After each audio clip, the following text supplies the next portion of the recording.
देखो ये जो सामने आपको जो कंपास नजर आ रहा है, ये वाला जो कंपास है ये आपका है सर्वेयर कंपास, और ये कंपास जो है ये आपका रीडिंग कंपास। ये अपने क्लासरूम के नोट्स इसके अंदर मैंने आपको टाइप्स ऑफ कंपास लिख रखा है, उनकी क्या क्या कैरेक्टरिस्टिक है।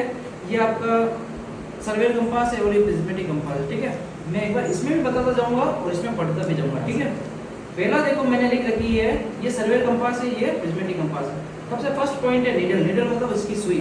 अगर मैं इसकी सुई जो देखूंगा तो इसकी सुई आप देखने की कोशिश करो, ये जो सुई है ये एज टाइप है, मतलब इसके कोने कहीं कहीं कोने मिल रहे हैं। तो ये जो नीडल जो है वो कौन सी टाइप है, एज टाइप। लेकिन इसमें अगर आप देखोगे नीडल, ये नीडल कौन सी टाइप है, ब्रॉड टाइप, चौड़ी चौड़ी नीडल है, इसको बोलेंगे ब्रॉड टाइप। पहला डिफरेंस क्लियर। सेकंड लिख रखा है ग्रेजुएशन, इसके ऊपर लिख रखा है सर्वेयर कंपास के ऊपर जो ग्रेजुएशन है, जो रीडिंग लिखी हुई है वो सीधी लिखी हुई है, इसको बोलते हैं इरेक्टेड, मतलब जो रीडिंग्स जो है वो सीधी लिखी हुई है। लेकिन आप प्रिज्मेटिक कंपास के अंदर देखोगे तो रीडिंग आपको उल्टी लिखी होती है, उल्टी को बोलते हैं इन्वर्टेड। इसको पढ़ने के लिए हम किसकी मदद लेते हैं, प्रिज्म की मदद। प्रिज्म में जो उल्टे वर्ड्स है वो अपने को सीधे लिख जाते हैं। ये उसी तरीके से है जो आप एम्बुलेंस में देखते हैं उल्टा एम्बुलेंस लिखा होता है, लेकिन हम जब गाड़ी के शीशे में जब हम देखते हैं तो हमको सीधा एम्बुलेंस दिखता है। तो ये रीडिंग भी उसी तरीके की है। थर्ड आपका है ट्राइपॉड। इसकी जब रीडिंग लेते हैं तो ट्राइपॉड की जरूरत पड़ती है। इससे जब अपन रीडिंग लेते हैं ट्राइपॉड की जरूरत पड़ भी सकती है, नहीं भी पड़ सकती, ठीक है, आप अपनी इच्छा के ऊपर डिपेंड करता है। सेकंड इसके अंदर देखो ये आपका दिख रहा है, ये है आपका ऑब्जेक्ट वैन, और ये पॉइंट जो दिख रहा है ये आपका है आई वैन। हमेशा क्या करता है आई वैन, ऑब्जेक्ट वैन और सामने जो भी ऑब्जेक्ट है, जो भी अपन जिसकी अपन रीडिंग लेना चाह रहे हैं, इन तीनों को अपन क्या करते हैं एक सीध में लाते हैं, इसको बोलते हैं साइटिंग करना।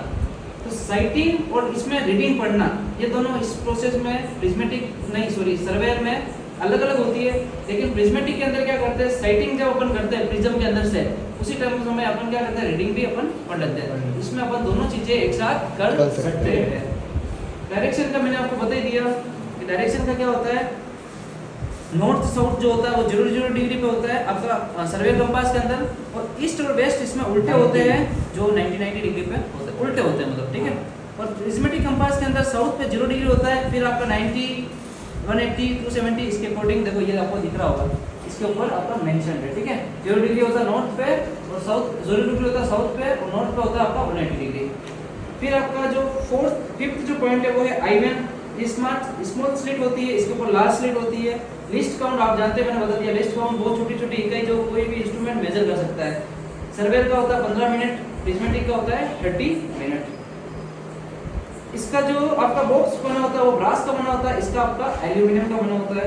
डायमीटर इसका 85-100 mm का होता है, इसका लगभग 120 से 150 mm का होता है, मतलब प्रिज्मेटिक कंपास का बॉक्स बड़ा होता है थोड़ा। ग्रेजुएशन रिंग जो होती है, जब भी इस डब्बे को अपन रोटेट करते हैं तो इसकी ग्रेजुएशन भी क्या होती है, रोटेट करती है। लेकिन जब हम आपका जो प्रिज्मेटिक कंपास है इसको अगर आप रोटेट करोगे डब्बे को, तो इसकी जो नीडल है या ग्रेजुएशन जो है वो रोटेट नहीं करती है। और लास्ट है इसके ऊपर जो कैप लगी होती है वो लगी होती है एगेट कैप, और इसके ऊपर जो अंदर जो बेरिंग लगी होती है जिसके ऊपर ये नीडल माउंटेड है वो होती है जेवल बेरिंग। याद करने का क्या तरीका है, देखो मेरी बात सुनो, गेट में प्री नहीं होता है, गेट का जो एग्जाम होता है उसमें प्री का कोई एग्जाम नहीं होता है, तो गेट के लिए एगेट प्रिज्मेटिक। और जेवल बेरिंग में कैसे याद होगा, सर्वेयर कंपास में मैंने पहले भी ट्रिक बताई थी, जी से जेवल और सर से सर्वेयर। और जी सर अपन एक और ट्रिक पढ़ी थी अपन फर्स्ट यूनिट के अंदर, किसके अंदर, डिटर्जेंट का नाम क्या है, जी सर, सर्वेयर, ठीक है।